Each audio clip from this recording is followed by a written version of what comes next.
Hi, this is Colton from whiplashpc.com. Today we have the Gigabyte 890FXA UD5. It says on the box it has a 3-year warranty. It supports up to a 6-core AMD Phenom 2 processor, AM3 of course. It looks like a pretty solid board. The box looks nice. It's ultra durable. It has the USB 3.0, the SATA 3.0.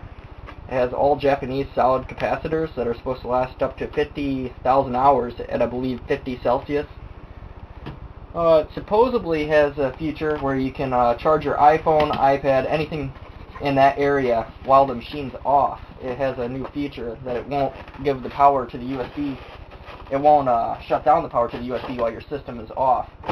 So put that over here. It comes in a solid white box, pretty clean. This can support 3-way crossfire. I'm not sure if it goes 3-way SLI as well because it is an AMD board, so don't expect that. I don't even think it will go SLI.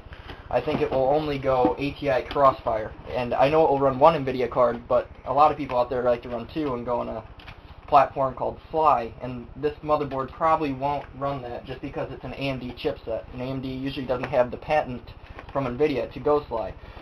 But right now we have a Gigabyte driver. You can install that when you load up. You have the manual. It's a pretty clean manual. It basically just shows you how to install the RAM, how to plug the power in, the 8-pin, the 24-pin.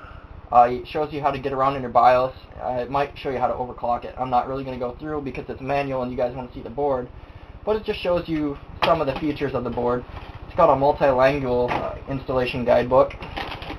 Right here we have a IEE connector, 2 SATA connectors, another additional 2 SATA connectors.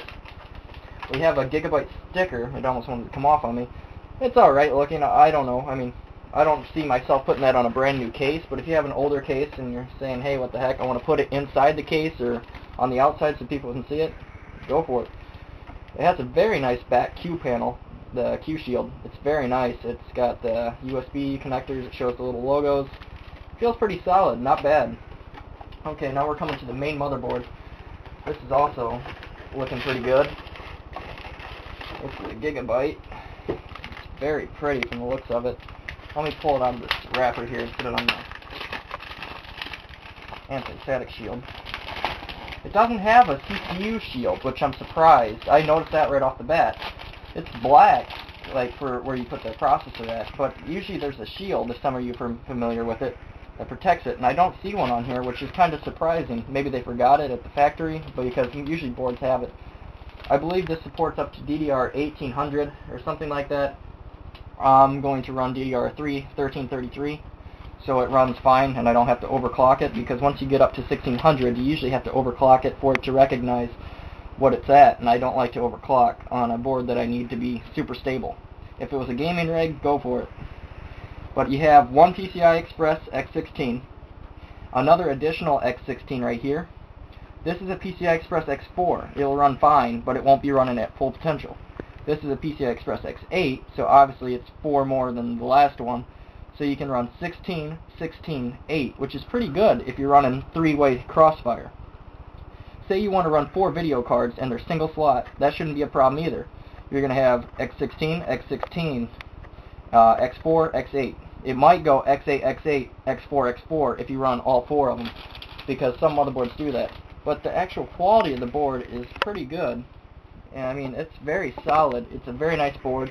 It has 1, 2, 3, 4, 5, 6, 7, 8 SATA 6 Gigabyte ports. It has 2 IDE, or I guess it would be 1 IDE connection and 1 floppy connection. It has a CPU fan connector.